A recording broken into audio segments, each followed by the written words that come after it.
You are watching The Horizon, the voice of the Amber Woman, exclusively on ABC Amber TV.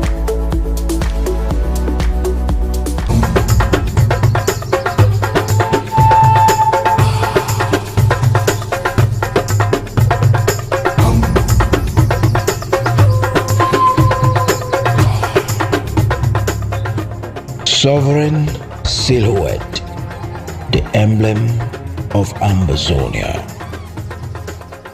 From the azure embrace of the Atlantic reflecting from the Ambers Bay, the iconic Fako Mountain ascends with a silent, stoic grace, carving a silhouette against the sky. This towering sentinel is more than a geographical marvel. It is the heart of southern Cameroons, the stoic guardian of Ambazonia, a symbol steadfast as the unyielding spirit manifests in the unity of the land's 13th counties. Encircling this earthen spire, a dove of peace edges its arc, untouched and serene. As it soars with wings unfurled, it casts shadows upon the land, each feather a brushstroke of tranquility.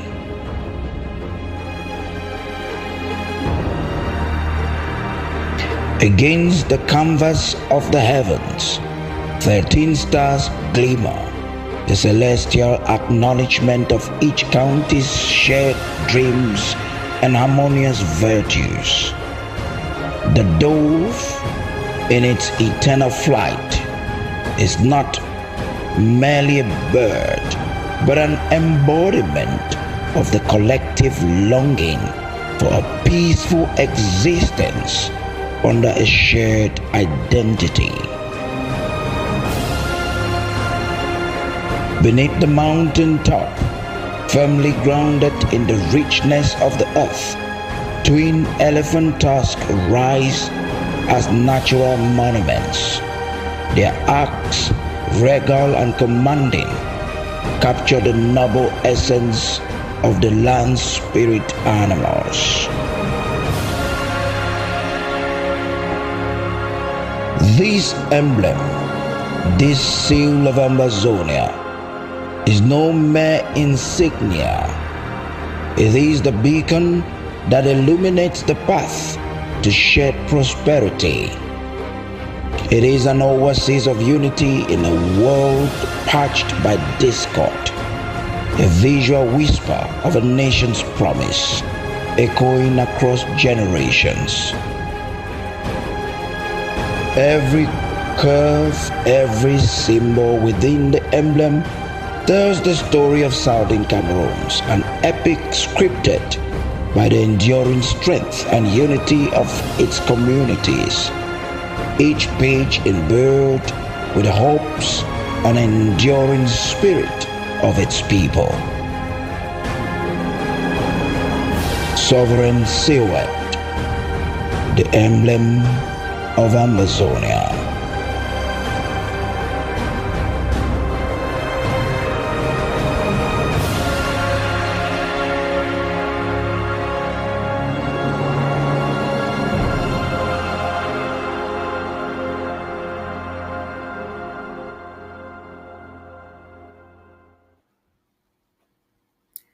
Good evening, good morning, good afternoon. This is The Horizon, the voice of the Amber Woman. And welcome to today's show. Let me first start by apologizing that we were off the air last week for technical reasons, but we are glad to be back with you, our viewers, and we hope that you are in for a very delightful program. Let me first begin by thanking all our viewers and listeners, particularly those in the home front, those on ground one, and all of you in the diaspora. This is The Horizon, the voice of the Amber Woman, and we are here because you are there. Today, we have an exciting program as always, and my guest today is no other than our beloved mother in the house, Dr. Winnie Lobadi. She'll be joining us for an exciting topic. Um, Winnie, welcome to The Horizon, the voice of the Amber Woman, before I introduce the program for today. Thank you for being here. Thank you, my patients, and thank you, viewers, for letting us come into your homes again and for staying there and watching and listening and learning as we do this together. So, thank you for having me here again. Thank you so much. Our first topic today is reminiscing on the past 7 years. We all know that this journey to liberate homeland, this journey to free our homeland, the land of our birth, started in recent times in 2016. We really know that the journey had been going on for longer than that, but the most recent activities that led to a full-blown war really began in 2016 with the teachers and the lawyers. Mawini, just start by reminding everyone here really what happened in 2016. Thank you, my patients. You know, there is a saying that if you don't know your roots and know who you are and know where you're coming from, then you will be lost because somebody else would direct you and somebody else would take you and they will take you to where you don't want to go to or you didn't even plan to get to. So I want to first of all, before we start 2016, I want to thank our parents and grandparents who kept that little flame of like a candle burning about who our identity. Many of us didn't know. We were never taught the history of who really we are, and we were never taught the truth about what happened to us. All that we knew was okay, at one point German was this, and then we got independence. Even the date of our independence was never taught in school. So we grew up with a fake history. That's why probably we had the European history all through secondary school and high school. That's why we were learning that. And even world history, but never our own history, which means they wanted to cut our identity of who we really are. So I really want to thank those our fathers and grandfathers and grandmothers who kept that little flame burning. As long as that flame was alive, they knew the fire was going to be touched when all their children will understand who they are and the fire will burn big. And 2016 was when that fire became big.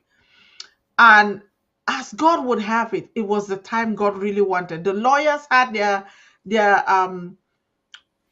demonstrations because of something called whether it was Okada or something Okawa or whatever, where they kind of changed laws and changed things, constitution, and never translated it in English and expected them to follow it, which was contrary to the law that operates in our let me say English heritage that we inherited from the British, who were the ones that we were placed under as a mandated territory. And so Ohawa, I think that's how they call it. Something. If I call it wrong, sorry, um, Mr. Producer, you can clean it up for me and send me the real name of that. But that with the teachers now joining, because the school and education system had been so destroyed. Remember, it is our people again.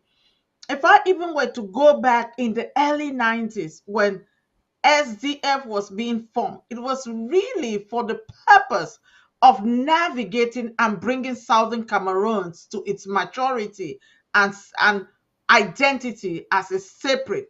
Unfortunately, it was hijacked. But the people of Bamenda and the Northwest, they suffered the brunt of that SDF launch in the 90s. Then it came up to this one. Now, thank God we had a joint front because we were now understanding. So the teachers union, the teachers trade union, they were not happy because they had fought to have the GCE board. They had fought to have an Anglo-Saxon university in Buea. But that Anglo-Saxon university was also not really serving them. It was not serving their children. It was more, you had more of others that were not of our own land and of our own heritage being put there and given priority over our children. And then there were a lot of other things that the teachers had stated. And then the lawyers too had their plight. And then the community supported them in their rally and their marching and their demonstration. Remember, the lawyers, their wigs were pulled off their heads and some of Mm-hmm. them were locked up. We can't forget that. That did happen. And because all those things happened, the population remember some of the things that the so-called the utility companies were doing. They dug people's property, that they were putting pipes or doing what, and left the thing open, and people were now at risk of injuring Mm-hmm. themselves because they had no way of going into their homes with all that digging that had taken. And of course, the coffin revolution evolved too from that and merged with the teachers, the lawyers. So everybody now became part. And when all this started, my patients, I was one of those. I said, hmm, let me go back and start reading what is in the United Nations archives about Mm-hmm. our identity. That's when my eyes opened. I said, oh, this is not what we never knew this. So I Yeah. started reading more about us, about German Cameroon, what happened. But interestingly, somebody had given me um, in the late, in the early, kind of in the early 2000s, somebody gave me um, a diary of a German missionary that was in Cameroon. And it attracted me, and I read all that. It was translated from German into English by another missionary that had been in Cameroon. So I had read all that, but that was right before World War One, and how that missionary was even caught and locked up, and his wife had to escape through the Belgian Congo. I'm saying this Interesting. for reason. Belgian Congo, which the Mm-hmm. Belgians also speak French. Mm-hmm. And then it was he escaped. They had a black child. They had to give that child to some other American missionary, and they had adopted the child, very fluent, but they were not able, when they went back to Europe, they were not able to be reconnected to that child. He was locked up in jail and eventually um, released, and he went back to Germany. It is interesting. It is interesting because that particular missionary would go and walk across all of the Grassfield area, all the way to Nkambe area, begging parents to send their children to come to school. Wow. You can imagine that, to send their kids to come so they could teach them and so they could have some education. It wasn't. So that World War One that abruptly stopped Germany from taking hold of its own, let me put it, territory, or the area that it had captured in Africa as its colony. It did not only affect Cameroon. When World War One ended and the repatriation was happening, Germany forfeited Cameroon, Tanganyika, which is today Mhm. partly Tanzania and some other country, and Togoland. Togo too was part of some of those German territory that were cut off. So when I started digging and reading, because I had some of this little knowledge after having read the diary of this German missionary, it became really intriguing to say, so what happened to us after that? Why then did we become English and part of us French?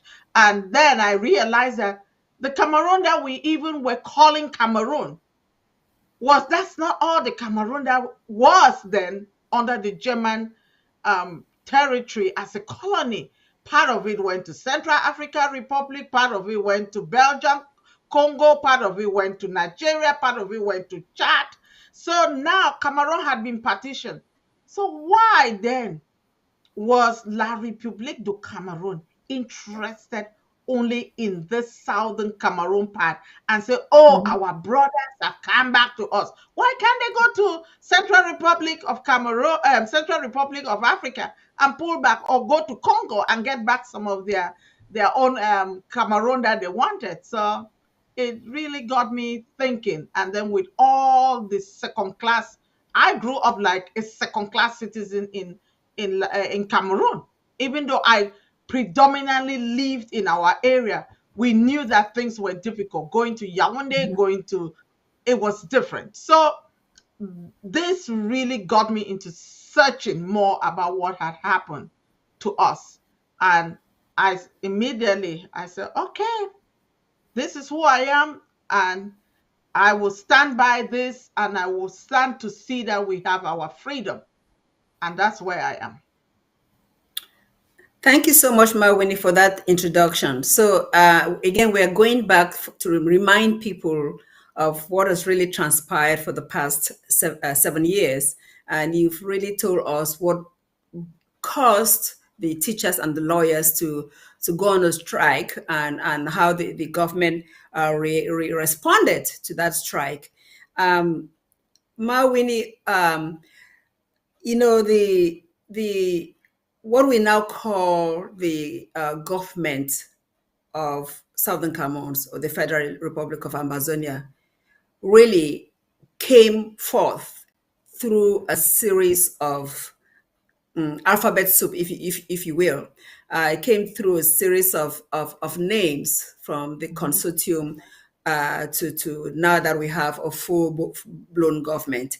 Um, I just want, before you, in fact, go ahead and tell the viewers, the listeners, why it was necessary for those different uh, changes to occur to get us to where we are right now, and remembering that there were some individuals who were not really supportive of the transition from consortium to what we now have as a full-blown government. Just remind our people before we talk about the genocide and other things that have transpired. Um, the transition phase as of 2016, we went from consortium. And when the consortium leaders were picked up, after they were in negotiation with Prime Minister Philemon Yang then, and some other government officials to try and see that their demands were met. But the government of Cameroon was doing that in bad faith. We knew that they were just playing a trick. But when they realized that the population had stood behind the teachers and the lawyers, they pretended. And then Agbobala, Marisa Agbobala, and Fontem Neba and the others were picked up and locked up. And so um, Comrade Wilfred Hassan, who was also a consortium member. Remember that the teachers had their own trade union, the others, and then the traders union, they all joined to form this consortium of trade unions. And when they did that, so that they could negotiate together with the government, and the government of La République du Cameroon was deceitful, and then killed some people. We will talk about that. So when they started picking up the leaders, then you knew they had bad faith. So granted, Fontaine had been picked. Barrister Agbobala had been picked up, locked up, and then so Comrade Wilfred Tassan escaped. Mm-hmm. And because he escaped, in the process of doing that, at some point, things were so bad that even they had to transfer the leadership of the consortium to Mark Barretta and Tapang Ivo, who were in the diaspora, because they knew that La République could not get to them in the diaspora. But the agenda, remember, these were young men who were strong activists. They were activists of their own right. So they gave them that position at that time. It was temporarily. And Mm-hmm. then when Wilfred Tassan got to a place that was a little safer, in quotes, I put that in quotes, then the leadership now of the consortium was redacted from them and given back to him as one of the consortium leaders. They were not happy about that. And because they were not happy, it created friction and things. But they moved on. In the moving on, we had the conclaves, conclave 1, 2, 3, and 4. And then we formed SCACUF. And from SCACUF, we also formed SCAPAC through those conclaves as they were coming out. And then from SCAPAC, we went to the governing council.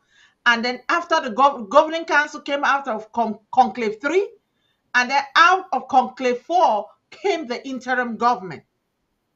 And then once all of the groups that I would say said they were part of the movement to get the restoration of our independence were all under this umbrella of governing interim government or governing council, then interim government. And we, in good faith, we believed everybody had the same agenda as things were going on, and that's why we had those conclaves. And then as things turned out, we could start seeing the cracks when after conclave 2 or conclave, I think it was conclave 3, yes, they had the governing council created, and then the leadership now as a governing council was passed over to Mr. Mr. Julius Ayoktabe. Then Yes. he now had that and then called Conclave 4. And when Conclave 4 was done, then we went to the interim government. Granted, some of our fathers and elder brothers who were already in the knowing of what was happening, because remember they had the ACC 1 and 2 and the All Anglophone Conference 1 and 2 in Bamenda and Buea, that did not come and things did not go well, but at least it brought some awareness that something was wrong. And then La République de Cameroon decided that they were going to make a constitutional whatever conference that did not turn out to be a true constitutional conference, but something that they just wanted to have it in name to calm the, let me say, the Anglophones, as they called us then. But what had really happened is after interim government was created, and then the Naira 12 were abducted from the Naira Hotel in Nigeria where they were planning to hold a meeting. At that time, it's interesting because President Ayok Julius Tabe was in America trying to raise funds for the struggle At that time, it was called Revolution, trying to raise Mhm. funds and also for the refugees, because the refugees influx into Nigeria was increasing in the, I would say, thousands daily. And so the need, remember, in the third world, when you have refugees, it's not the same like you have it in the first world, like what is Mhm. happening in Ukraine, and there are citizens that are being displaced, running maybe into Poland and other European countries, and they are being taken care of better than they would take care of our citizens in Nigeria. Granted, you don't know all the things that are happening and who is holding back why funds and why the people are not well taken care of under the UNHCR as they're supposed to be taken care of.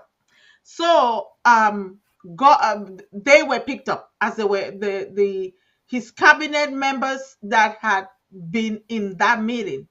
He was here in the US, left back for Nigeria within a few days to hold a Naira meeting.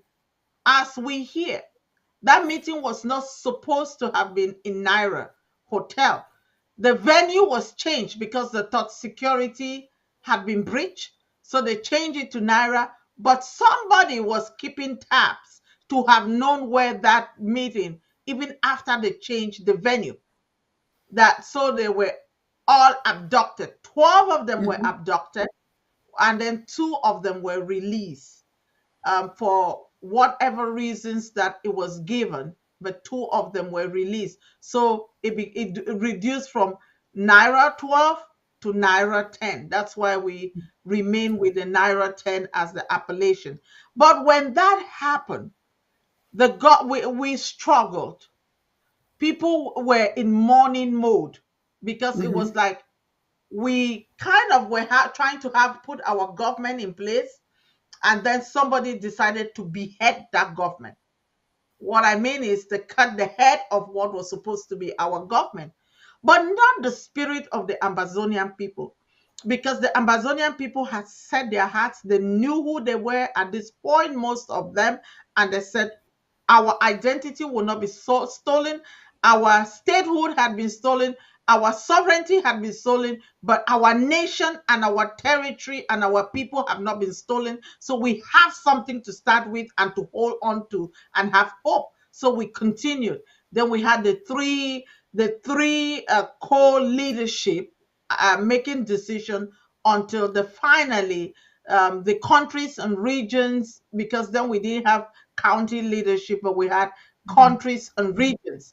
They voted. At that time, the Restoration Council had been formed. They voted, and good enough, they used that constitution that they had. Because let's put it, they had an interim constitution, which we still operate on that interim constitution. And the reason is the constitution is designed to guide us through the revolutionary phase. We may have amendments, but there is still an interim. When we get to Buea and fully have our sovereign state, then we will have a permanent constitution that will be one that will govern us both on the land and even foreigners coming into our land. Now, this is a template to help us navigate through the process. So they had President Sako selected and nominated, and then affirmed by the Restoration Council to be the acting president. And the only reason he stepped into that role was because Julius never gave us, Comrade Julius never gave us who his vice president was. Was. If we Mhm. had had his vice president, that vice president would have transitioned into that office, and then we would have eventually he would have appointed another vice president. But that was not the case. So I'm bringing us full circle, and then we Mhm. moved on, and then we started now having conferences that we call ASSC, Amazonia Strategic Stakeholder Conferences. The first one was Mhm. held in Berlin Really? on purpose. Mhm. Yes, and it was chosen Berlin on purpose because of Mhm. our historical heritage that had something to do with that. And then the second one was held in 2022, if I'm right, or was it Yeah. 2020? Yes, 2022 in Mhm. Washington, D.C. Another good reason, because that's a nation, the capital of the nation, where they fought to get the British off their back and put their foot that they could not be taxed where they had no representation in the government, the British government. And so I don't know where the next one will be, but I hope we'll pick a good venue that will speak something and tie us to something important. Okay. Absolutely. Yes, this you really have educated our people on the journey that we had from the very beginning to where we are right now with a full-blown government, which became a government October of last year when the president decided to change it from an interim government to a full-blown government. My patience, it Um, became a yes, full-blown government in December, early December, I think December 5th, because that had to go through the legislature. The idea could have been conceived, but the legislature had to deliberate over approve it. that and approve it, Okay. and vote on it before it could become law. Thanks for that correction. Yes. Yeah. So, we want people to understand uh, some of those who were present, uh, before the genocidal onslaught. Uh, well, let's even just talk about the genocidal onslaught. Remember that um, that tells the difference between Southern Cameroons and La République du Cameroon. There is no killing happening in La République du Cameroon. From the very beginning, they started with their scorched earth policy, where they raised down villages. With remember Kwakwa, remember different villages in the southern zone, in the northern zone, in Savannah region, and all the like that were completely destroyed by La Republic with impunity. And that is their modus of operandi. That's how they operate. You know, Mawini, just talk us of the ills of this war, because we are reminded that November 30th, 2018, Buea decided to wage a war on us, thinking that it was something that was going to last for 2 weeks. We would be crushed, you know, and we're here now, 2024, 7 years later, standing strong, well focused, because we've learned a lot. This process has really educated our people. But let's just examine, because we don't want people to remember, to forget. We want people to always remember the ills, the atrocities, the more than 50,000 that have been killed, the Mami Apis, the Bibi Martha. Just remind us of all those massacres, whatever you can remind. There are so many of them, but just talk to us about the ones that come to mind that really uh, touch you to the core. I'll start with September 22nd, 2017, when our people, I want to thank everybody for having been faithful to the Country Sundays on Mondays. That Country Sunday is a testament to the fact that you understand who you are and what you are after, and you are upholding that. For more than 7 years, you're still upholding the Country Sundays, or the ghost towns, let me use that word, on Mondays. September 2020. By the way, before that, there had been some shootings and a little bit of some people dying. Remember the reason, when the consortium was negotiating with the government, and then it was on a Saturday night, and on Sunday, the consortium was supposed to give a report to the people in a church center. So they had given them a venue where they were going to meet. Then the military shot some people the night. I think they said there were 4 people that were shot. And so instead of holding that meeting, consortium called it off because they part of the probably their negotiation was that the military people were not to be aggressive to the people or to kill, but that killing gave a different story, so they could not trust them. Then September, then we fast forward. This is 2016. 2016. We move forward to September 22nd, 2017, after the formation of the governing council. At that point, then people were asked to come out and go to their palaces, clean the roads in preparation for October 1st, because we were going to have the declaration. So people were shot on September 22nd, 2017, and they came out with peace plans. And then October 1st, when they came out to celebrate their independence. Remember, we've never celebrated our independence. This was the first time. And we are celebrating this independence under those kinds of circumstances. Tense, military around, more people were massacred.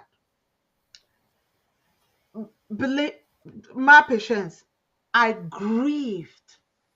I was grieving. I would go to work. I could see the heaviness in my spirit.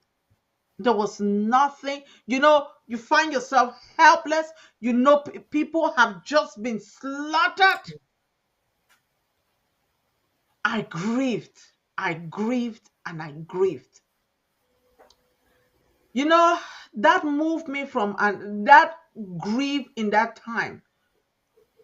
There were some things that I did and I'm still doing. I will not say those in the air, because in my grieving, I had to do something. I pray, I said, God, what should I do? And I was given specific instruction, and I did some of that. And that was the beginning of me just watching and seeing activists, Dr. Common Sense talking, um, um, uh, Chris Anu had his own activism, and then John Bakuru was talking, and all these people were all there talking and giving information, and the Tapang Ivors and the Makbara, and they were talking. Yeah. So it moved me from just the pain was so much, and I moved and shifted gears from some other position into the position of being involved. So somebody tapped me and called me and said, would you be willing to do so? I said yes. I answered. That was a way of me channeling. How can I do? What can I do? How can I be of help to see that this evil doesn't continue and our people get their own freedom that has been forfeited for 50 something years at that time. So we moved from that October 1st, more and more. Then we had the conclave 4, where we now had the full interim government, and then the picking up of our, I would say, our leaders at that time, in Naira 10. And of course, things continued.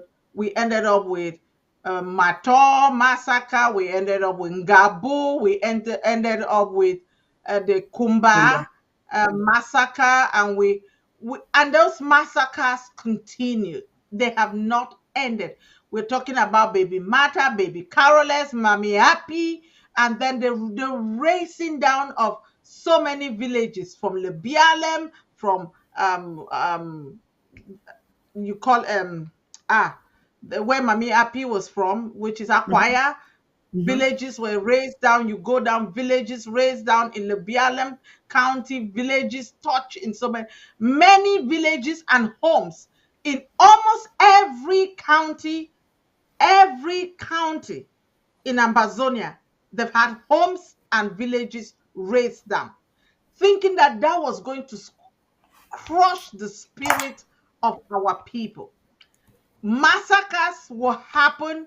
They would do things, whether it's killing people, throwing them in the Naka River in my 90 there in Bamenda, or killing people in just so many different places. It hurt. Boys and young girls picked up, and nobody ever hears from them again. Right. Parents not knowing where their children are. You remember there was even a time where a 9-year-old and a 12-year-old were picked up and locked up in Douala. Mhm. I wonder what kind of a government is that? So, Winnie, since I have this listed, this is just important that I read because we just want people to Yes. remember. We just want everybody not to forget because if you don't forget, if you keep this in mind, you will continue fighting for your freedom, especially for those that have lost their lives for no reason.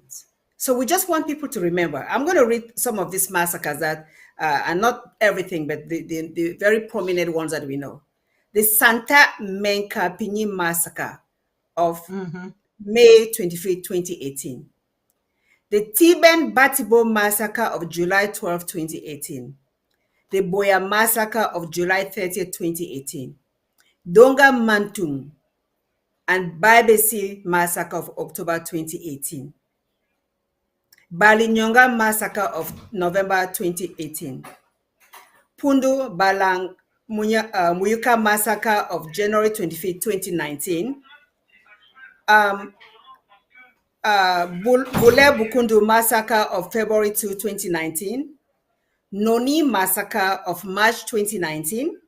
Bali Nyonga massacre of April 2019. Manu Forest massacre of February 2nd, 2019. The Mbo massacre of March 2019. The Gabu massacre of February 14, 2020. Akwaya massacre of June 25th, 2022.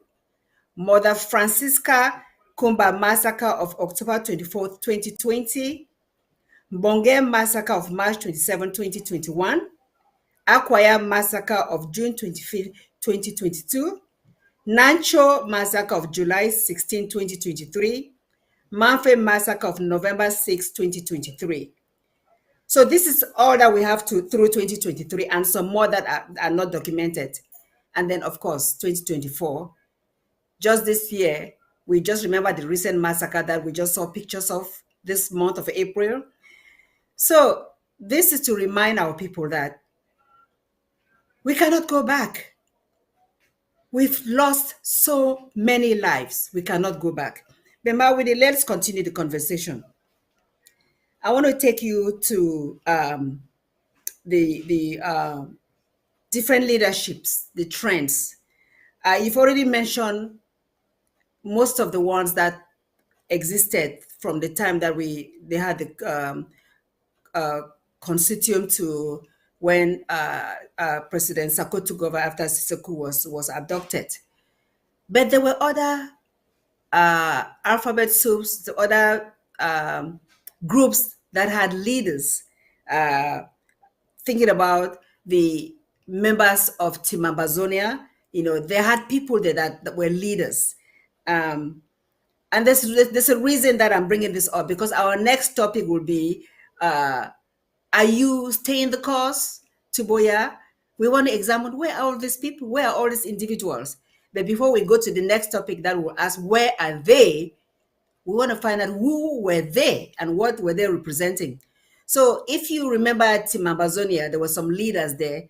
Could you quickly remind us who were those who were leaders in Team Amazonia? Team Ambazonia, also called Ambazonia Coalition Team Act, as it was. We had Morris, we had the interim government led by President Sako. We had SCNC. We had there was this group led by um barrister, what was his name? Let me just look at it. It's not hard. I can find them all if that group is still um there was the group, Gojidinka's group was Mm-hmm. also there.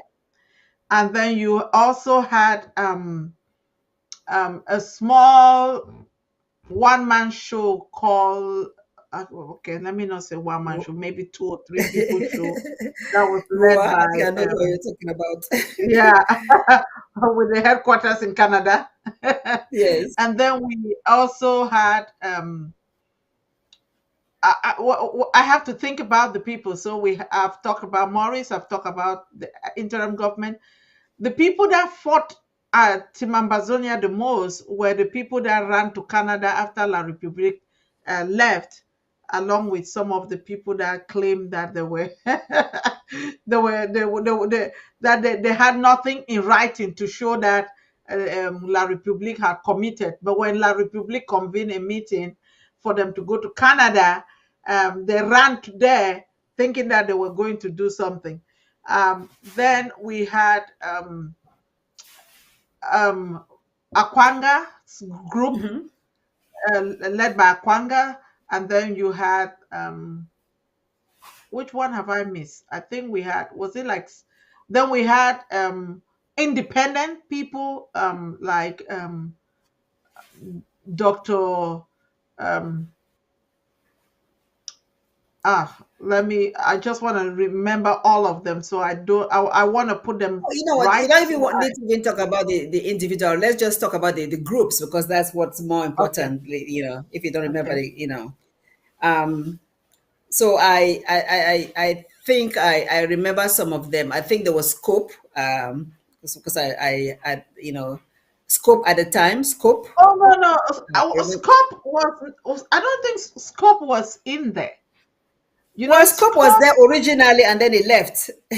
Okay. By the time Yes, got on the in there, Scope had yes, actually left before you and I, because you and I went into Timambazonia about the same time. And yes.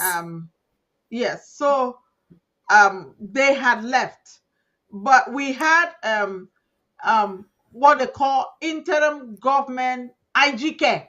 Okay, Mm-hmm. they Mm-hmm. went to those initial meetings in Switzerland, and then they had a group thing, and then they part way. So we should have, you're right, we probably had Scope, and then they left. Mm-hmm. And oh Lord, have mercy. How Okay. are we so short-sighted? Our people are really short-sighted. They need to look Yeah. beyond individuals. So the reason I brought Wow. this up, Winnie, because we are looking about uh, what the impact of all these other groups were. So you've mentioned, okay,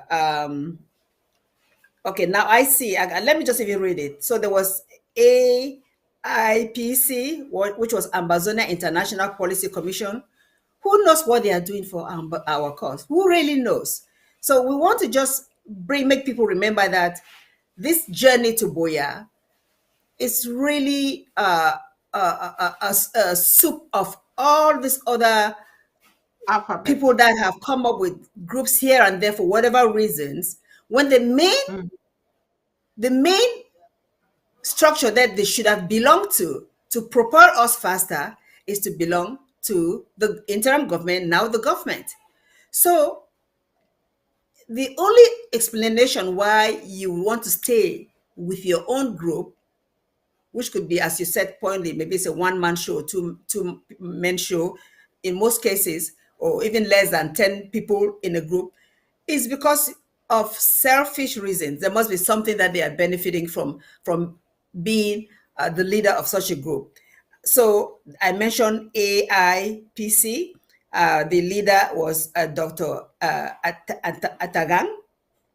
And then there's Oh the yeah. APLM Sokadev, we know PLM Ebenezer in Sokadev, Akwanga. that's right. Akwanga. So there was a Federation of Southern Cameroon's Women's Organization, Annabel Chi. Then Maurice with I have left. Thank you. Let's talk about that since we are women. It Yes, was a applaudable thing that she started a group that was supposed to be for Southern Cameroon women, and that was supposed to have been on um, Gram 1. yes, gone on. However, unfortunately, there was nothing she was doing. Nothing There became was of it. no impact. No, I Yes, never heard of anything she was doing. it was just It's that sad. it was important to have a woman represented. That's all we can take out of that. And then I there was don't also Pat Repub- Christopher Atan's group. yes, that is scam, Scam, which is yes. the Southern Mhm. Cameroon's restoration movement scam. And then Yes. the Republic of Ambazonia, Pa Gojindika's group. Of course, we Yes. know Pa Gojindika has done a lot for this for Journey. For the- yes. And then, of course, SCNC was represented Yes. by at that time somebody that we thought was with us, Cometa, because he was the what was it The called in chair those of the days? The Restoration chair of the Council. Restoration Council, the then Restoration Mhm. Council, and then um, so all these people, these names that I've called, we're going to be moving to the next topic soon. But I'm going to remind us why I brought this name up. But as we wind down this first topic, reminiscing on the past 7 years to where we are right now, I want us to end with a good note, good footing, particularly because our president has been steadfast, has and this interim government, even the creation of the House of Assembly, led by you, of course, there has been so much great things accomplished. We even forgot to mention about local government areas that have revolutionized the way we've done things, and the drafts that have revolutionized the funding of this struggle. But just go ahead and just highlight some of the great things that this President Sako, and his government have accomplished since he took over. Thank you. Mape, since I am part of the government of the Federal Republic of Ambazonia, when we changed from interim to full government, um, let me let me just say it was important. All the alphabet soup that we just mentioned and we named them, it's good that we had them at the point we had them. It Mhm. was it was another way of mobilizing from grassroots. Why some people may have been two or three and they or one or however they got into the Team Amazonia, and who they represented, if they genuinely were representing people versus themselves, it was good that we had all this. Why am I saying so? The conclaves that were held showed the different persuasions of Amazonia and the different groups of Amazonians that were active and ready to step in. How genuine, how every one of them has them. I will tell you one thing, and I will say here, Pa Gojitinka, I don't think he has swayed. I don't think Pa Atang has swayed. I don't think Pa Molan of bless John Molan Motube, Mola of yes of blessed Metube. memory. He, Mhm, Lutume, he never changed mhm. his mind. They were the ones that kept that candle for us all this year. But now that they lead the can they touch the dry field for the fire to burn, we have some people who are within that circle who are just there to probably find their way to either negotiate with La Republique and get position and get money, or it was in for themselves and not for the people. I will make it clear. I am not in this because I have any um, financial gain. or any political gain that I want. I am in this because I want to see the freedom that our people need. You and I, my patients, we live in the United States. We see the freedoms that are there in spite of the issues that are happening or the challenges, but there is a strong foundation that the people can still go back and call their government to action by going to the ballot box and say, hey, you promised this, never did this, and so we're not going to vote you again. So there is a way the Americans can punish an unproductive leader. It's you vote them out, and you're not a leader for life. It's not guaranteed. You Absolutely. need to be performing. So my desire is to see that our sovereignty is totally restored. Our people can go back and have elections like they did, and government transition from Dr. Endeli and went to Jongu Foncha, and we enjoyed those privileges that our grandfathers are telling us, and that we never had the privilege of enjoying. That the generation, that the young generation now and the ones to come, they will have that privilege. And to be honest, for our people to do this, they have to learn governance, good governance, and good to learn good governance, they need mentors. And as such, we thank God that we have the government at this moment. And in this government, it is a place where if the willing, it's a volunteer position. It is not a position that you carry it. It is not not be my papa a coffee farm where I go inherit am, or my husband a coffee farm where I go inherit am. It is there we are here to serve the people. And we have seen a lot that President Sako has done over the years in spite of the challenges that are along the way. I will remember the first in 2019, before we had the ASSC one in Berlin. Just before then, they had this uh, APNC. APNC in Philadelphia, Yeah. where they went there and they kicked out, according to them, they kicked out President Sako at that time. And then they've had so many, oh Lord, there's this twist and turns. It's good for us to remember. And what was the reason?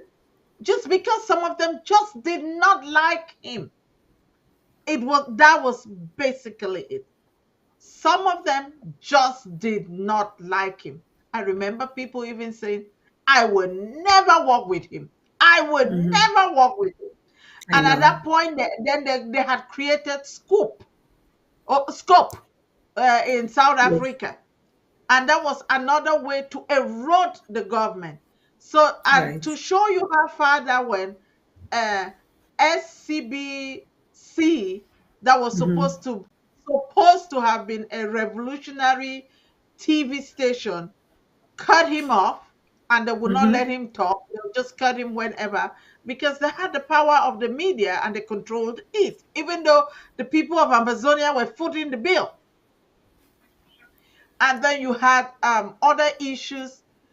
Um, People should not mistaken some people's temperament as weakness. Each one of us have a different temperament and style, and we operate out of our experiences and how our temperaments allow us to function. Um, my patients, definitely somebody like you and I, we are a little bit more outgoing. President Sako is more an introvert. I would say that from having watched him, observe him all this while. Yes, being an introvert doesn't mean you don't talk, but it just means that it's somebody who just talks when they feel it's absolutely necessary. And so he was able to push things through. And in pushing things through, he adopted the LGA County um, platform, which went through the ASSC1, and we adopted that. Then the countries and the regions that were worldwide now felt like they were becoming obsolete. But no, it wasn't the case. He actually made them fall under the Department of Foreign Affairs so that they will serve now, those countries and regions, they will serve now as contact to the where they were in the countries that they were as as agents of our government to be able to facilitate things. And then we moved from that, we changed, we had um, more coups, more troubles, more confusion by some of the alphabet soup, by some individuals. It's not as it's That's not a new thing in any struggle or revolution. It has, every revolution and struggle has a way of really cleansing itself as time goes on. And in cleansing itself, what happens is you begin to see the intent, and you begin to understand the hearts of the individuals that think that they are running the show or want to run the show. And people make decisions. People now filter through how they behave and how they act, and know where genuine is and where individualistic tendency is, or where people's character and integrity is called to question. So we have the drafts. The drafts came, um I think it was 2021 that we started drafts, if I'm right. If Mm-hmm. not 2020, Right. no, 2020, no, Mape, it was 2020 that we started draft, because 2021 was when the heating of the coup, the cooking of the coup was brewing. I remember it was brewing in 2021, and then February 3rd of 2022, that's when, bam, they hit. Because, and part of this was because of when President Sako was sworn in 2019. So Mm-hmm. 2021, and some of the people that were agitating, oh, he's violated the constitution, he's done this, and oh, he's done this, he's done that. And they say, okay, now let's put something into place, how we're going to vote or how we're going to do this. um at some point in time, if we wanted even an electoral code to be put in place, that would have been a good thing to have that through our ASSC conference. That while we are in the struggle, in the diaspora, before we are able to go on the ground, we should have some things put down that will help us should we fall into the kind of problems we've experienced, or we have a leader that we think is compromised and is not serving the interests of the people anymore, and we want to get rid of that leader, probably with his entire cabinet or some of his cabinet, because we think that they are compromised. Guess what? We should have a way that we could have done that. And to Mm-hmm. do that, we should have had an electoral process in Mm-hmm. extenuating circumstances to handle that. But um people wanted to do it, so they started agitating. That agitation started early on in 2021, and by November of 2021, it was in the full scale mode.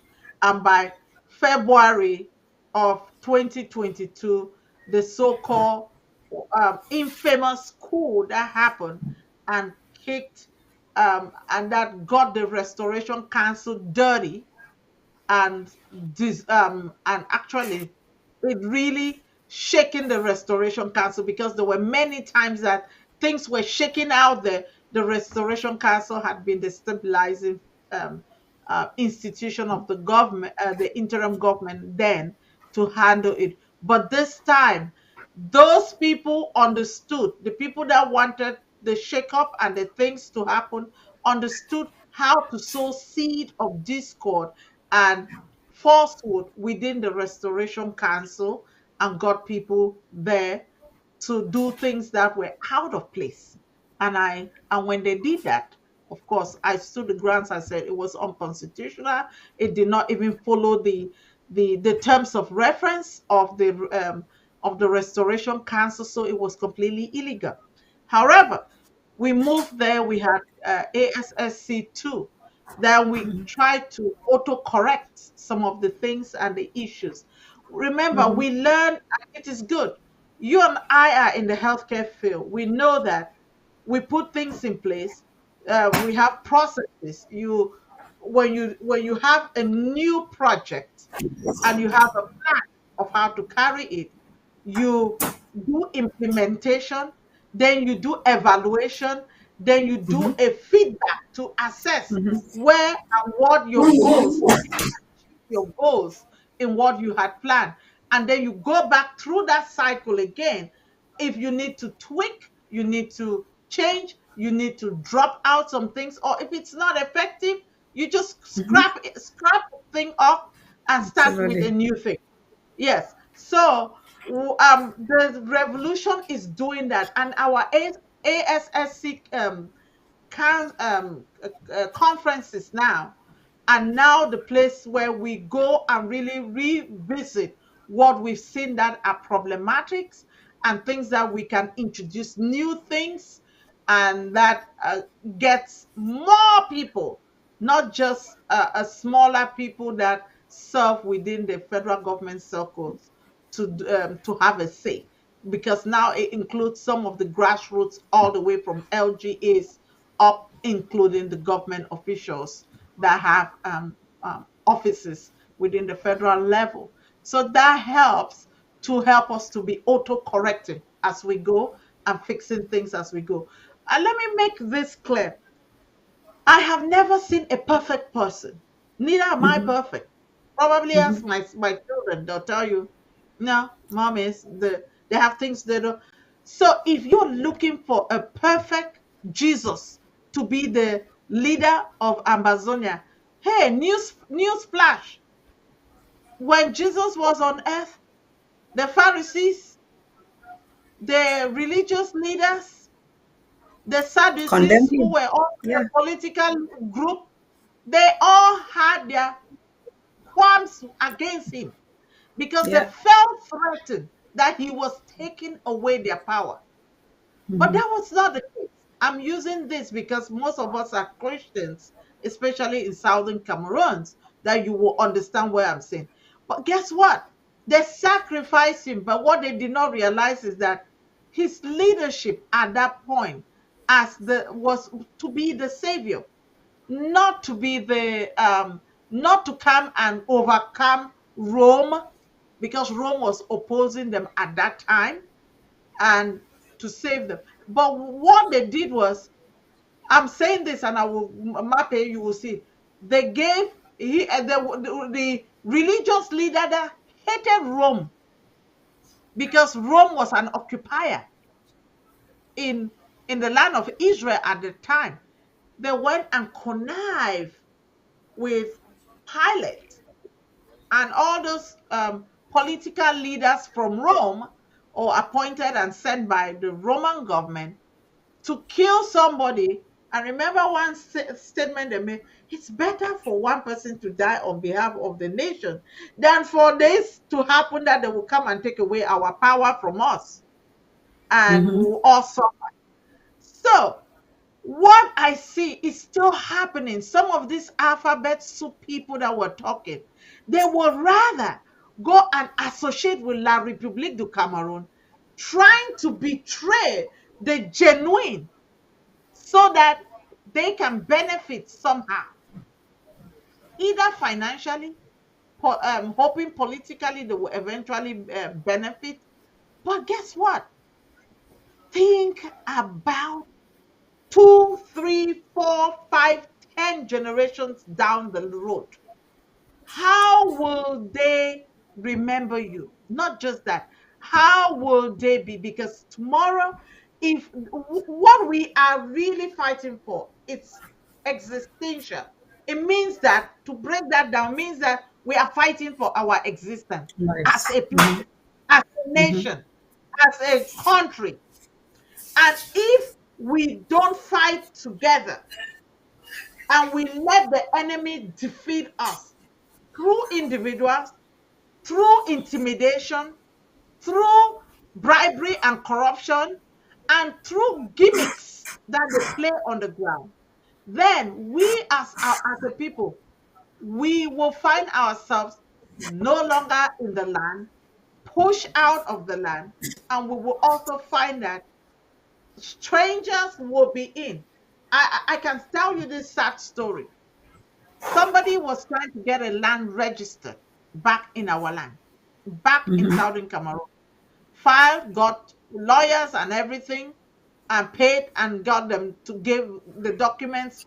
And then they went and signed. And when the documents came out, who was the owner of the land? It was put in the name of a Bamileke person. There you go. So what we are fighting is for our existence. No offense about Bamileke people, but they are shrewd in their way they are dealing with us and handling this crisis. Remember, when they had their crisis during the UPC, we gave them shelter. And if Shelter. they forget that, there is a God in heaven that judges all men. There is a God that judges all men. You can be shrewd. Absolutely. You This. can you can pray. You can use this as a time. And the so-called land certificates that our people struggle to get. Who are the people that sit to decide? Colonial deals, colonial whatever, colonial what, appointees of the council by La République de Cameroon. And so they sit there and they can change the name and do whatever they want at any time, just like this person. And this person was saying he's gonna fight it. He's gonna get more lawyers. So guess what?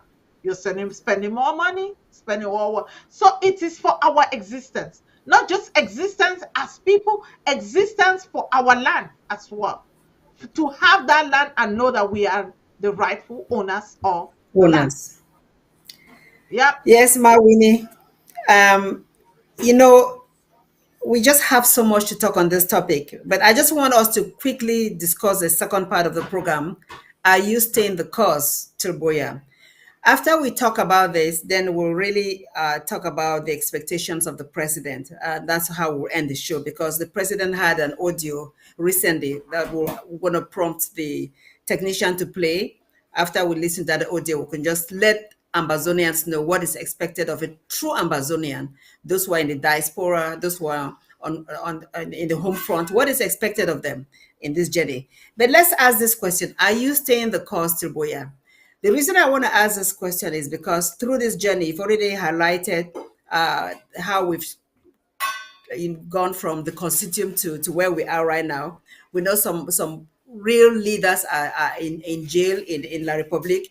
Those were really fighting for us. Some of them are in jail. Some of them have their own selfish motives. We're not going to go through that.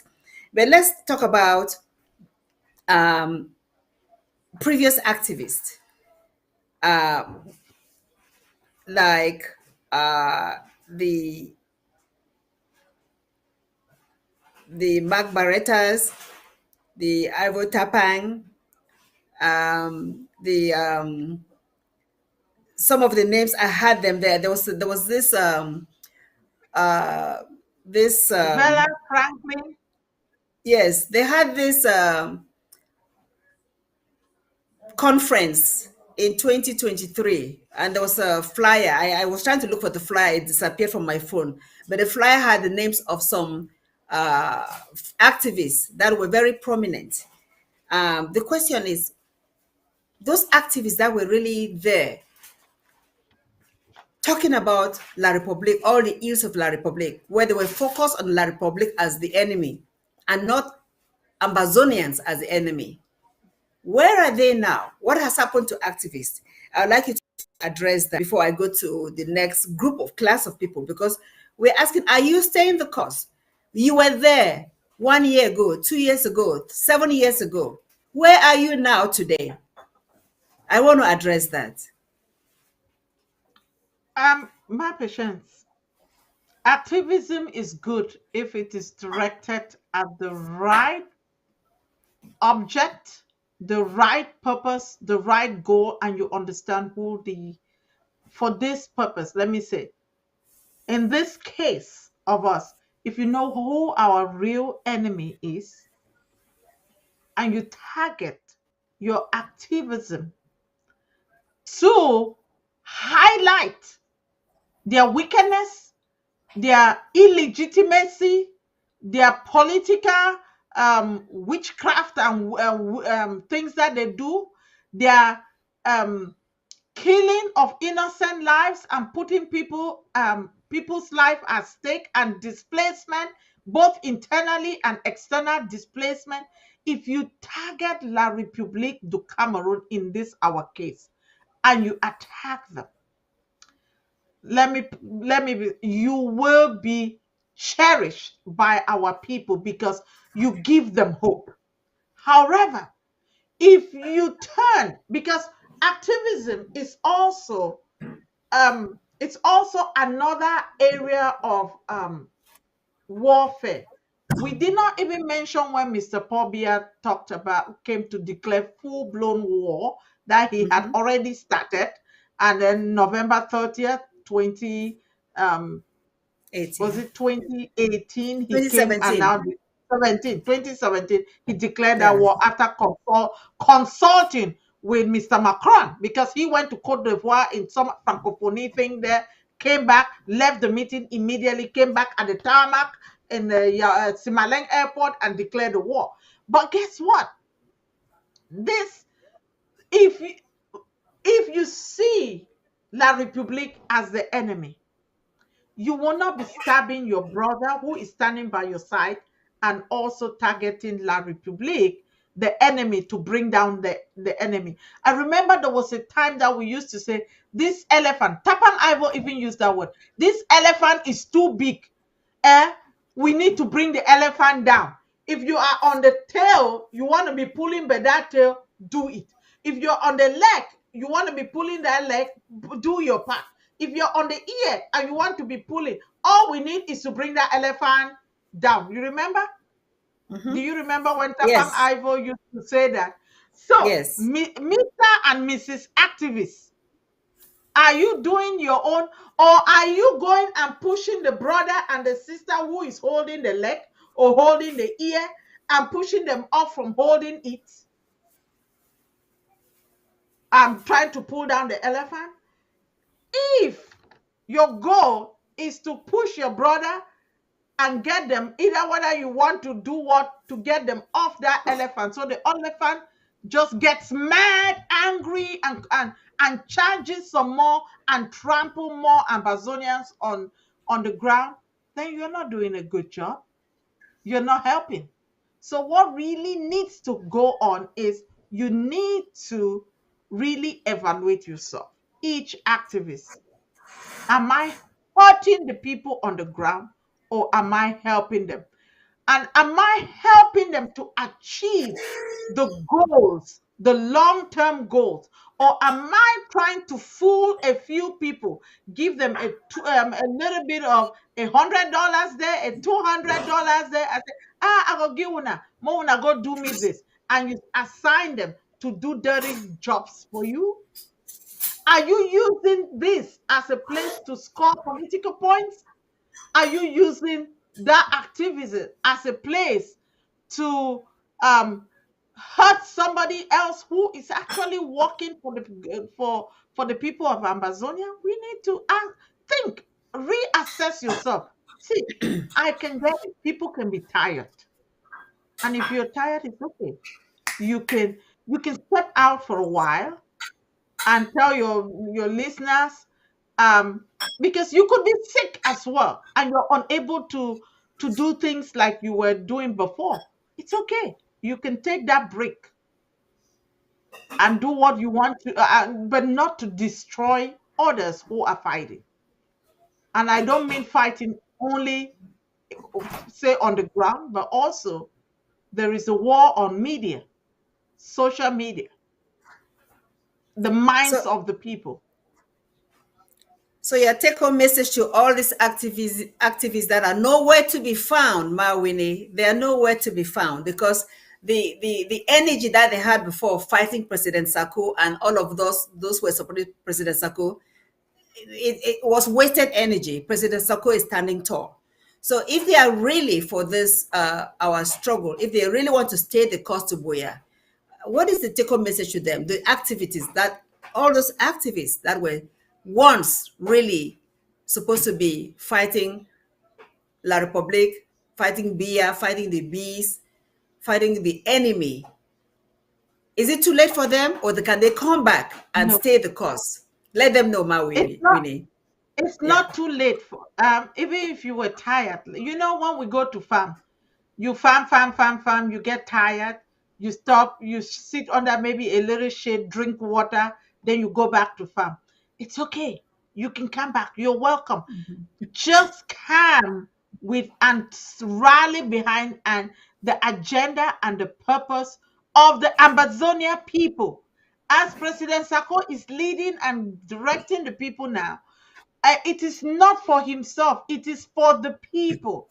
Come back, join. There is nothing for you to be ashamed of. You'll be welcome. The people will be happy. Quote you an example.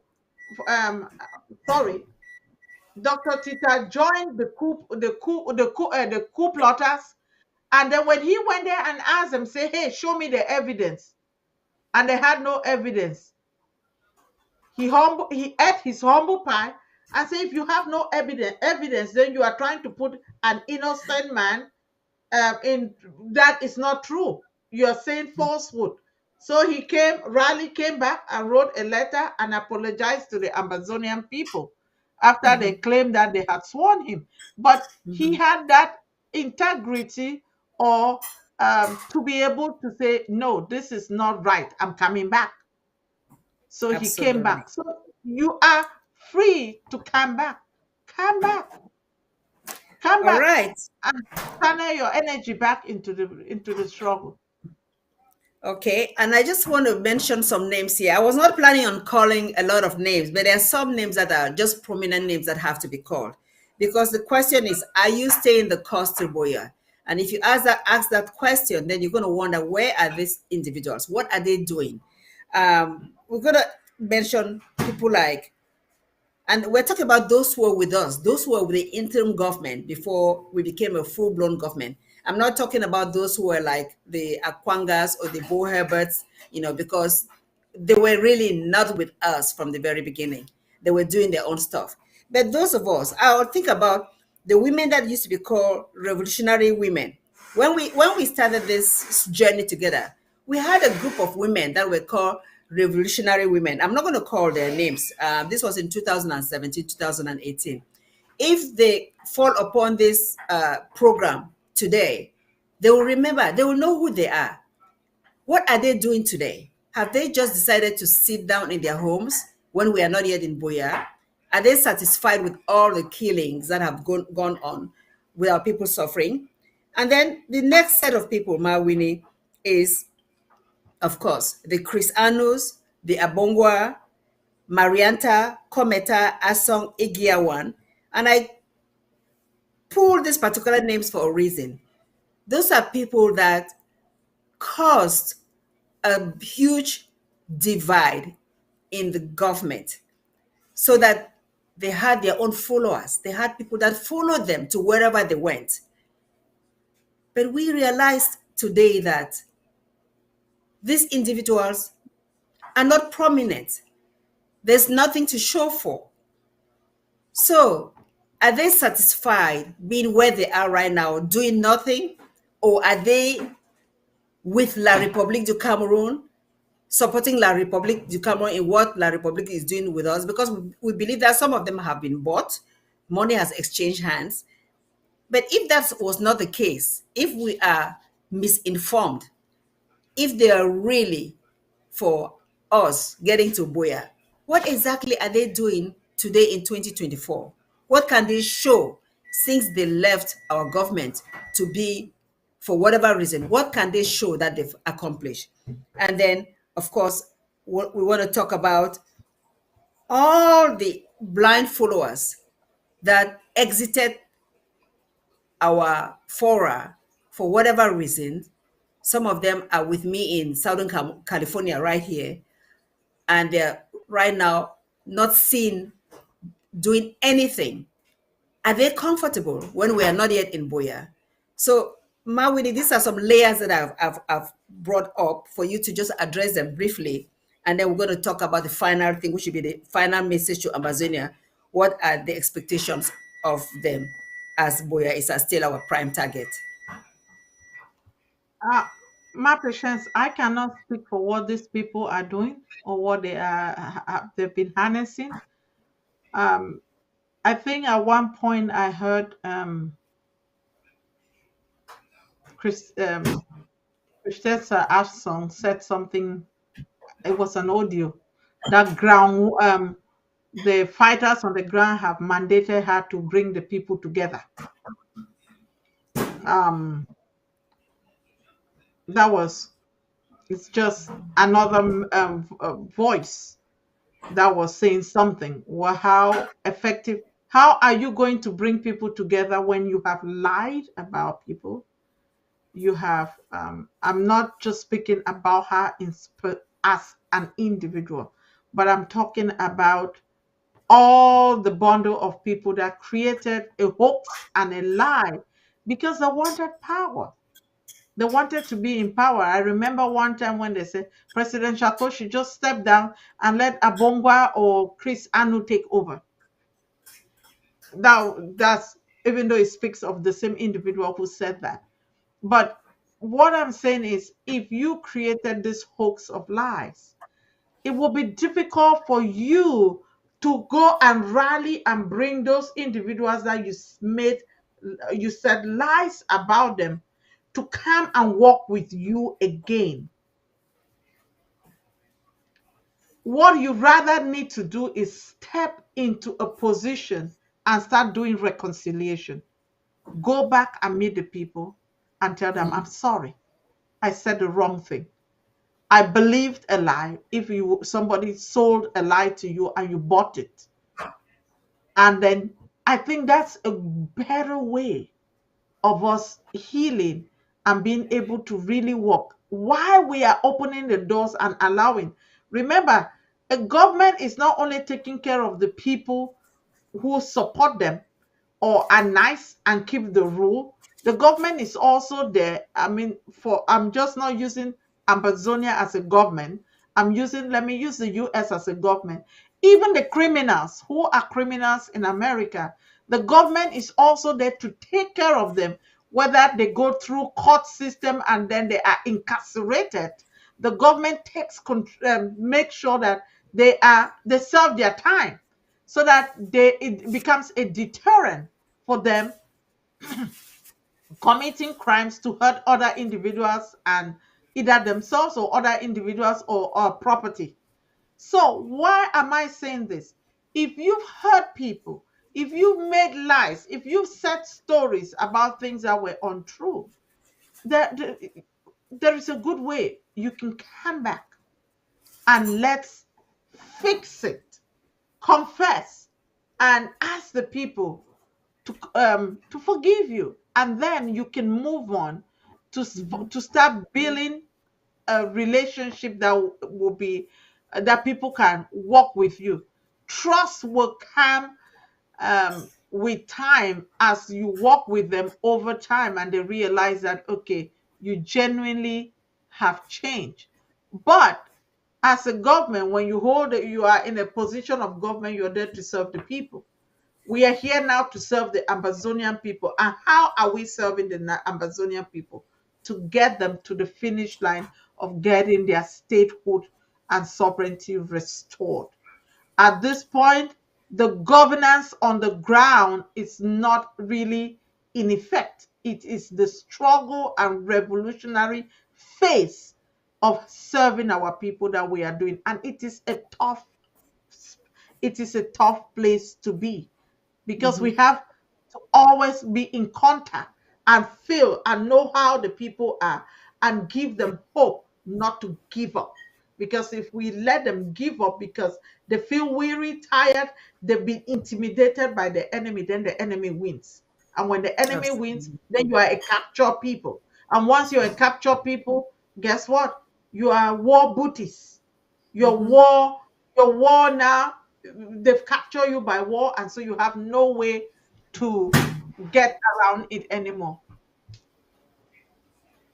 Well, that's exactly why we have these conversations on ABC Amber TV, because if our people did not stay steadfast till we get to Buea, they will become worse than the second class citizen that they were before. The special status will not even exist for them that they claim that they're supposed to have now. Uh, they will lose ownership of most of their land, and in a few generations from now, you will not have that your village that you have in that village that belonged to Southern California, that was all your property. It will be owned by somebody else. So we want our people to remember this, that you're fighting for the land. Who owns the land of Southern Camons? It is Southern Camonians, nobody else. Nobody else. So we're going to conclude soon. I just want to ask the technician to put on an audio, a message from the president, and we'll comment on that message, because there are really certain things that any bona fide Southern Californian that is on that course, that is staying the course to Buea, should be doing. If you're residing in the diaspora, there are things that you should be doing, that you must be doing.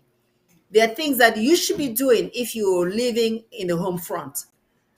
And it is clear that those who are blocking roads, those who are asking for taxes and a fee from people, those who are um, creating ghost towns that are not supposed to be ghost town days, like the Cho Ayabas, they are not really freedom fighters. They are there to frustrate us, to make our people uh, just get tired. Mawini, I understand there's a road, the road that goes to Mengwe. It's been blocked for how long? Maybe you can talk about it briefly, because I get concerned by people asking me what is going on with that road. They have to go around something that should take them 30 minutes is taking them 4 hours. I don't know if you are in the position to say something. That particular road, what is going on? All I know, it's been on for years that people have had to, if you go through that road, there is the ADF, they kind of have blocked that road. I think it's around, they say it's I don't know whether it's somewhere, there is somewhere between either Alabukam or somewhere there, that they have Mhm. this camp of ADF that have been kidnapped. They will kidnap people, or they will arrest people, or they will keep them there and ask for exorbitant ransom, 10 million. Mhm. How Mhm. many Amazonians, for goodness Have sake, have 10 even 3 million or 2 million? How many of them can afford that? And then they ask, and then they start negotiating, and they are taking and collecting it, and under the so-called supervision of Mr. Cho Ayaba, they are authorizing that. My patients, you remember how we interacted with somebody in the UK, and she was telling Yes, us what happened to her brother and exactly, her exactly. sister-in-law, who was a Mhm. nursing mom, and she even had to call Mr. Cho Ayaba, and Mr. Cho Ayaba said, if you don't do anything, um, the amount is gonna go up, and if you don't do anything even further, if you complain any further, you might not even see them anymore. This is wickedness in its core. For yes, so people can go through that route. They go through. Some of them have to go through Bali Mhm. before they can get through other routes. And sometimes to do that, you have to go through Bali, go through Batibo, and then come through another back road from Batibo to enter Meta land before you can get up to Bengui. It's ridiculous. It's a shame. It is a shame This is not indeed. a liberator. This is an exploiter. This is somebody not with a heart for the people and all the people, all the boys that he has put there that are collaborating. Let me tell you, they will answer for these crimes that they are committing against the citizens, be it in the land or be it in an international court. One day they will not, unless Mr. Choa Yaba dies before we get to Buea. He will answer. You know, the irony of this is that if they were really true liberation fighters and they are there to support the people that reside in Bengui, in Momo, going further to, to Gi and Teze, I mean, Gi and Ngo, go further to Acha and all the like. If they were really freedom fight, Oshe, if they were really freedom fighters, they could have said, okay, we're going to block this road from La Republique. La Republique cannot pass on this road, but all the citizens on this area, they have leeway. That's what they should have been doing. Block La Republique from entering that area. But it's the other way around. Those are terrorists. But I digress. If the technician can play that audio from the president so that we can listen to it and get the message of what is expected of real Southern Cameroonians. And then we're going to conclude by giving them some very definite things that we should be doing as those who are staying the course. Because if you are staying the course, you have to be active in one way or the other. You cannot just cross your hands and sit quiet. So, Mr. Technician, if you have that audio, please put it on so we can hear what the president is telling us.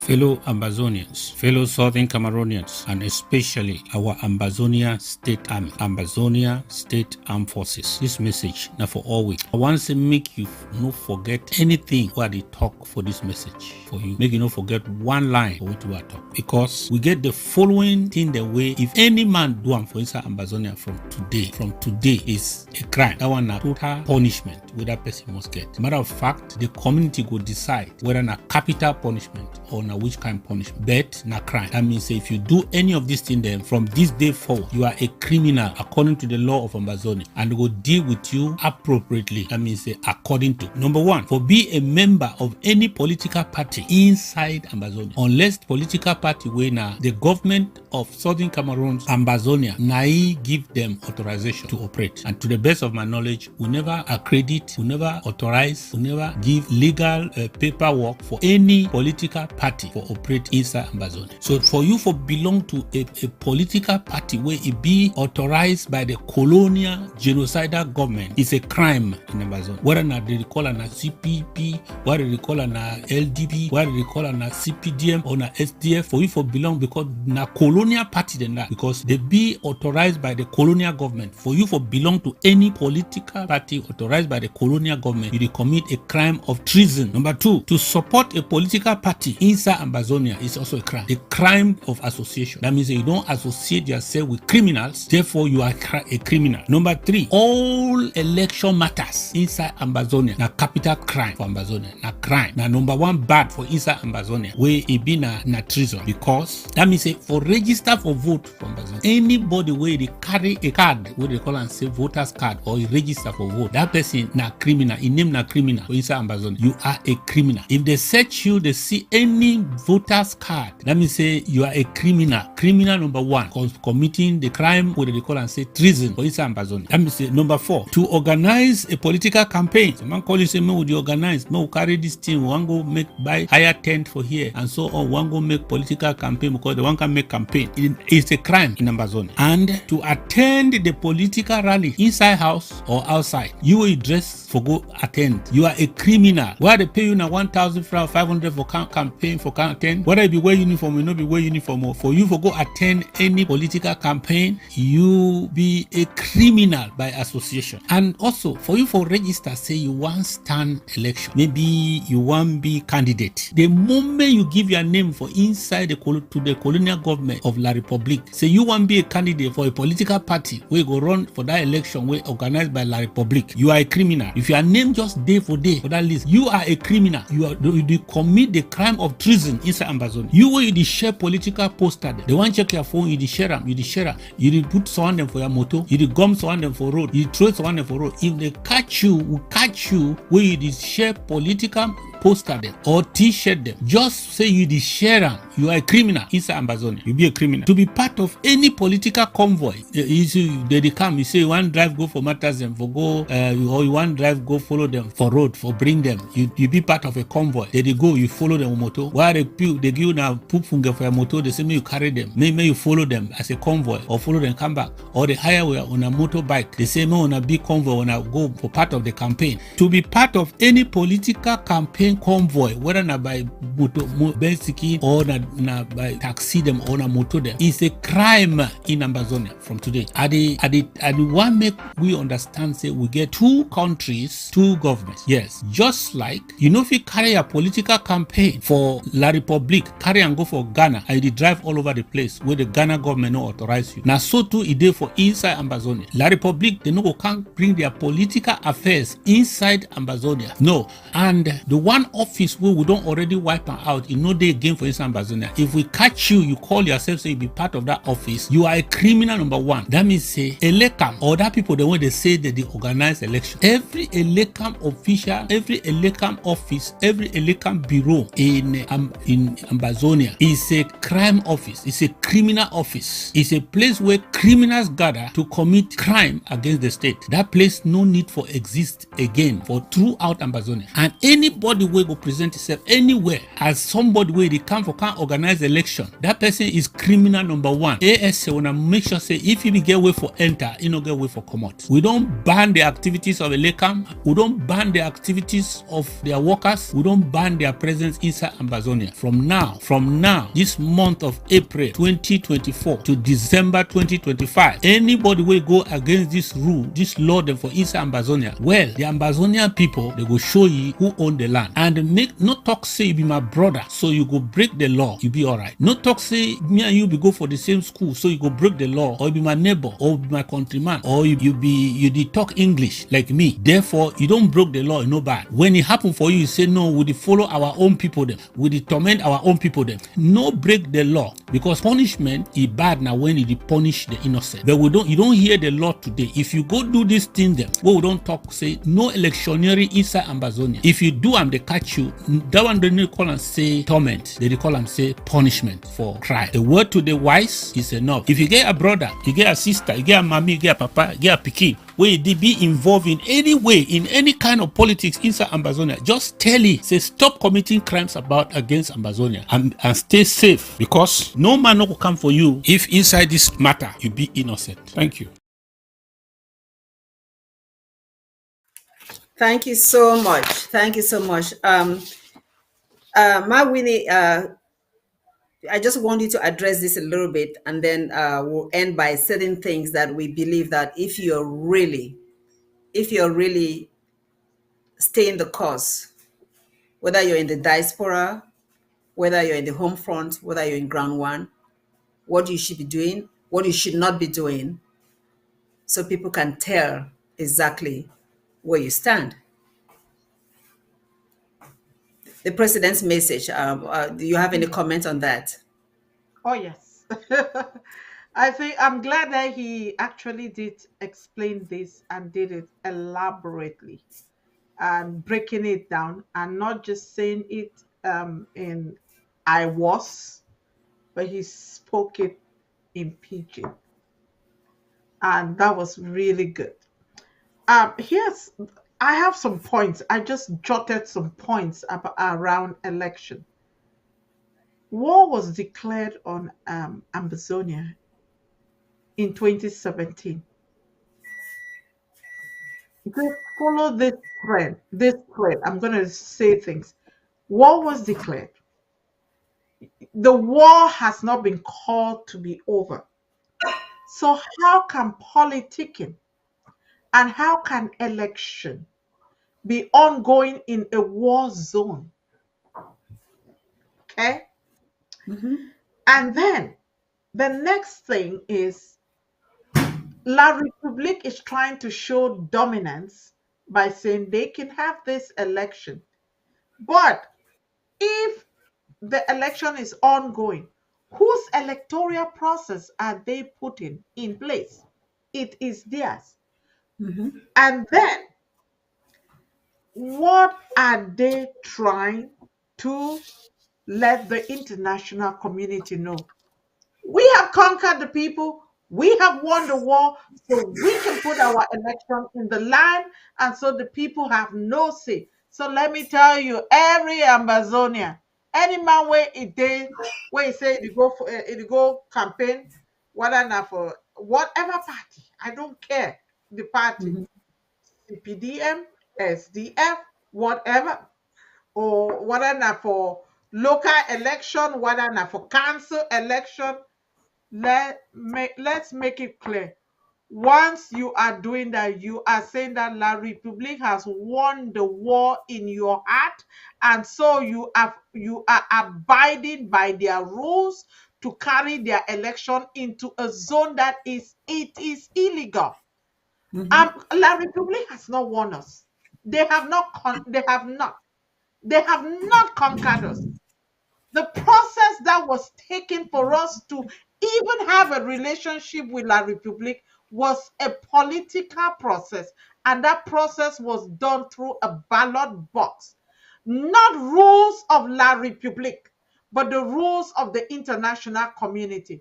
Since La Republique declared war on us, for anything to happen that will be electoral in nature, that war would have to be called off, and they haven't. The next thing is, once we negotiate, the international community will have to be there to supervise what happens to us, and then we can put electoral processes in place for us to vote. So anything that is happening is technically is null and void. This is a Mm-hmm. war zone. War zone. They can go for any court, they will tell you, say, yeah, it's a war zone. How can election be carried out there? It's a war zone. The people don't have the freedom. The people cannot register. The people are not free. The people are scared. How can they go to vote? Put it in any international court of law. They'll tell you that it's impossible. There was no safeguarding of the people. Plus, whose law are you even using to Mm-hmm. carry out the election? So Mm-hmm. indirectly, President Sako is right on the money, and indirectly, La Republique is trying to claim victory. Well said, my dear. Well said. So you guys have listened. You've heard Mawini explain the reasons why the message from the president should be heard, should be listened to seriously. Um, this is not a joking matter. If you I'm going to connect our two topics for today. If you think about what has transpired since 2016, and then you think about where you are today and where you want to be, because mind you, the Amazonia that we are fighting for will be an Amazonia that will give everyone the opportunity to flourish, to live the best life that they can live, especially for our children, our great grandchildren. Because some of us have already lived our lives. We are just here trying to make sure that we live a land that is worth living for our people. You don't want a land that La Republique it has infested with all the crimes that have occurred over the past few years. You don't want to be in a land where you'll be considered a second-class citizen or a special status citizen. You don't want that for yourself and for your children. So why participate in all these elections? So the take-home message is that, as the president said, no membership, don't belong to any party as a member, do not support any political process, do not participate in any political process or the organization of any particular political process, or the campaign, or attend any political process. Those are the main things that you should take from this message. Do not, because if you do, then it only means one thing: you support La Republique to continue killing your people.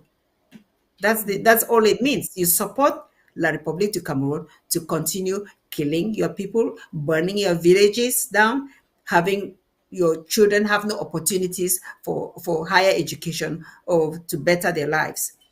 And to add to that, this message is going to those who are not even part of the political process, those who are kidnapping for ransom. If you are someone who is staying the course, you will not be kidnapping for ransom. You will not be doing any kidnapping, period. If you are staying the course, you will not be taxing our innocent people that are already suffering so much at the hands of La République du Cameroon. If you are staying the course, you will not be blocking roads, making our people take long distances to travel short distances because they're trying to uh, protect themselves from your harassment. You will stop all of that.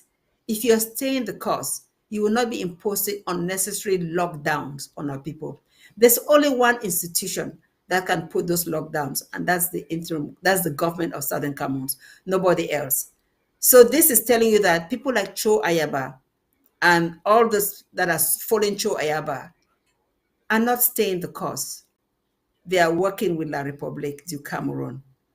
And you need to find a way to defend yourselves from people like that. There should be a way that you can all arise as one man and fight against those who are abusing your people. Cho Ayaba is not at the home front. Those who are there doing all the ills that he's advising them to do should be able to be, I'm not saying the word, there should be a way that you guys can fight against them. Our ASA, they know what to do. Please protect our people. Mawini, I'm going to have you give your final statement to close the show because you've been a fantastic guest as usual. And then I will make the final closing statement. Thank you so much. Your closing statement. Thank you again, and I thank you, viewers, for being here. If there is any one thing I want to drive home as we reminisce, as we look back where we were before 2016 and where we started from 2016 and where we are now and where we are going, the journey is not over. The one thing I would say, don't give up. Don't be intimidated. Don't be a conquered people. Refuse to be a conquered people through bribery and corruption. Refuse to be a conquered people by war. Refuse to forfeit your land to strangers who are taking advantage and who are intimidating you. Refuse to be that. And don't forget, a conquered people, when a people are conquered, don't give up. Please do not give up. Because if you give up, if you thought that before 2016 your life was miserable, just put that 10 times what it was before 2016. That's how you guys will experience it. There will be a few of you that La République may pick and put to be oversight and pretend that they are in charge. And of course, let me tell you, even those ones that are bribed, those that are feeding fat of La République's crumbs, their children, majority of them are in diaspora. If it was good for them, why are their children not staying with them and enjoying that La République that they claim? It's a nice La République that they claim. It is a wonderful La République. Why are their children out of La République? Why are they out? I just want to say that do not give up. Do not entertain the lies of La République. Let's be frank. Any one of these days, their president could die. He may even be dead. Who knows? Mhm. He may even be dead. Who knows? Why are they infiltrating Bamenda with so many military people, pushing them into your street? Something is in the making. Why is this something is in the making? Who knows? I know people have said so many times that Mr. Buea is dead and then he resurrects. Whether it is his look alike or sound alike or what alike, but Mr. Buea cannot live past 100 and whatever years. Even if he lives to be 100 years, it's only 100 years. He will not pass whatever age. Um, he will not live past even 120 years. I don't think he will make it that far. So let's be cognizant. What happens to their country is their business because we have not meddled in their politics, neither have we meddled in their land. We don't want them in our land. They need to pack their bags and leave. Don't give them the opportunity and the reason for them to stay and intimidate you and stay and make you as slaves. Please, please do not give up. Do not give hope. Weeping may tarry through the night. You may be crying in the night, but let me tell you, the dawn is coming. The sun will shine. And even if it's rainy, the sun will still come out. I know many of you have lost kids, husbands, brothers, sister, loved ones, grandparents, parents. Many of you have lost those. But guess what? Let their deaths not be in vain. Let what their blood was spilled for, keep it fresh, keep that fire burning. Pagojidinka held that flame for several decades alone. Even when he tried to get a few of our other fathers, including this man from Professor Bernard Fallon. Even when he thought Professor Bernard Fallon was going to come along with him, but Professor Bernard Fallon gave up, betrayed him. He kept that flame alone until later, somewhere along the line, you had other people beginning. They went and took a little candle and went to Gojidinka's candle and lit it. And then guess what? 2016, they all touched the fire. And today we are where we are. We thank them for doing that. But we promise we don't want to fail them for keeping that fire alive. That flame, that little flame alive. And that flame is burning as a big fire. Don't be the one to quench it. Don't be the one to take water and throw it on it by letting La République infiltrate us and being an informant to La République by taking La République's bribe. Rather, stand with your people and see the victory because God will reward you heartily. Thank you so much, Mawini. Stand with your people. Stand with your people. As we conclude today's show, I just want to express gratitude to everyone who's been watching and listening to us. And our guest, Mawini, made a comment that I just want to address briefly. She said that there's a lot of La République in our territory right now, La République military personnel in our territory, especially in Bamenda area. My people, you are a strong people. You know what to do. You know how you can get yourself organized when the time comes. Don't be afraid. Don't be afraid. Because as Mawini has said, Buea will disappear sooner or later. When that time comes, Southern Cameroonians, Ambazonians, you need to have one vision. What do you have to do to ensure that Buea is rightfully yours. That should be the primary goal when Buea disappears. So whether you have civil society groups right now, you can start organizing yourselves and plan on what you will do the day that Buea disappears. We should not wait till what happened on September 30th, 1961,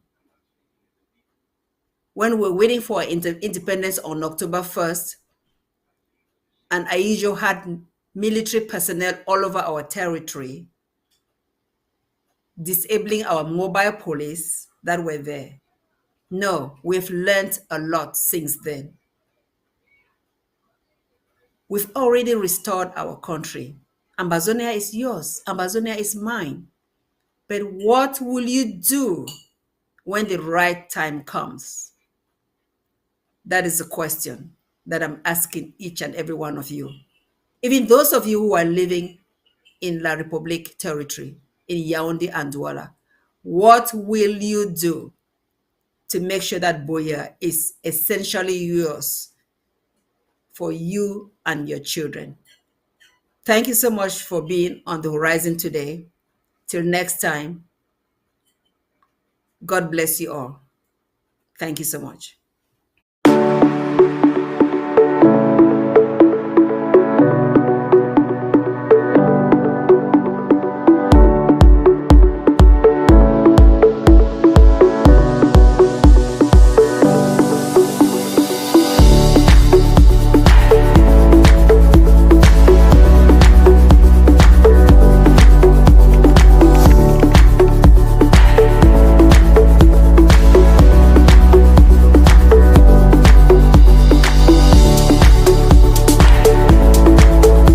You are watching The Horizon, the voice of the Amber Woman, exclusively on ABC Amber TV. Alert, alert, alert. This is Dr. Martin Mungwa, Secretary of State for Communication and IT for the government of Southern Cameroon, Sambazonia. I come for una forgive when I run down of events the way it happened for the home front and for alert everybody of the new measures where criminal La République du Cameroon they try to play over with. First of all, I want to congratulate all Ambazonians and all members of the Ambazonian State Army. We the win. I want to repeat them, we the win. We did now on the diplomatic front and we did do very, very well. This war, now war for win. And we don't already beat La République du Cameroon. I want to make it very clear for una before I tell una the message I want to give for una today. The reason be say, make people they not make small mistakes them. Mistakes where you will hurt themselves, you will hurt their families because we did get to the finish line very, very soon. When I remember say some time ago, I be tell when I the news about this picking the way La République du Cameroon can fool them, take them, send the one go give them work, take them for Kudaba, train them, bring them back so that I mean they try for track with people they for kill them. And of course, it be end up with the fact say La République fail. They discover said those measures they need to work because we'll be able for pick up and we intelligence be very, very good for pick up this information. And it will be an extension of what will be happen for Ebekpo for Manthe when they will go kill these people them using the people of DDR. Now, when it don't happen now, being I say things them of course it not work and they try for exploit with ex-fighters and those that when they get issues them probably get issues with their commanders they try for use mad people them when they go for off licenses they just wanna be they go disguise like mad people they beggars and then you go to try for harass people when they try for ask you some money you know give them then they'll talk something where you'll probably vex say something and then they'll can't pick you up. Okay, so this one are the tactics when they use it now. So we're gonna be very, very careful. Those the when they check say their lives have been as for even to go for off license. When I be prepared for me these so-called mad people when I beg us at the same time. But I want to tell when I say this one are disguised agents for La République and are be soldiers that they do this kind of thing. The other people that they try for exploit them now backriders where they probably get disagreement or they will get disagreement with their commanders them. So they try for exploit them so that mean they try for trace the path the way with soldiers they take them. And this one be very important. And I want people to understand. These people way when I be disgruntled when I commanders, when I feel say when I'll sell the future for Ambazonia because of that anger, when I go on a very dangerous path, because neither Ambazonia or La Republique will ever accept una. They will kill una at the end of the day. When they don't take that information from you, they will kill you. This is not a new thing. If it happened for Eritrea, it happened for East Timor. All those Eritreans, when they begin to collaborate with Ethiopian government, when Eritrea get independence, they become stateless. Wherever they go, they become criminals. So I just try to warn all Ambazonians and today. If you get a personal issue with any of your commanders, that will not give the right to go sell Ambazonia now just because of your little heart where it don't break. The future for Ambazonia, it be far more important than our own personal agonies. We not define them because we not get problem with neighbor. We define them because the future of Ambazonia be very important. The same thing will happen for East Timor. Those East Timorians, when they need to collaborate with Indonesian government, when they get independence, they become stateless. They don't get any place to go. I want to make it very clear for all these backriders where when I don't decide take money for La Republique for go show so-called places where the Ambazonian state army there. When I play a very dangerous game. And this game, when I know a winner. When I know a winner, when I lose, La Republique will lose and when a family will lose. So we wanna be very careful. And I tell when I get for be situational awareness. Look, we don't reach for the time now where I want to make me Ambazonian population know say this war with the winner. We there on the winning path. So many people do not make stupid mistakes the way you put themselves and their families in jeopardy. Because very soon when I start see how things they become very clear. La Republique be on knees. La Republique, they don't know what to do. They don't categorize La Republique, say that the most polluted country on earth, number one polluted country on earth. Why? Because of negligence. Why? Because they don't get money. Because they on their knees. This one of the people where we get for even try for be together with. So all these people, when the backriders or disgruntled people, or these people did go for off license for night, or they try for create unnecessary problems for themselves. Muna be on the watch out because the future of Ambazonia it be assured, and your personal grievances enough it come between you and Ambazonia. So I'd give out this warning, and me man not talk say no be don't hear, because I be sure say everybody will hear this message where they send it out today. Okay, so once again I want to congratulate all those fighters where they don't stay for the belief say Ambazonia deserve a place in the world. And also Ambazonians the way they don't make sure say they not fall the trap for La Republique du Cameroon. Thank you and have a blessed day.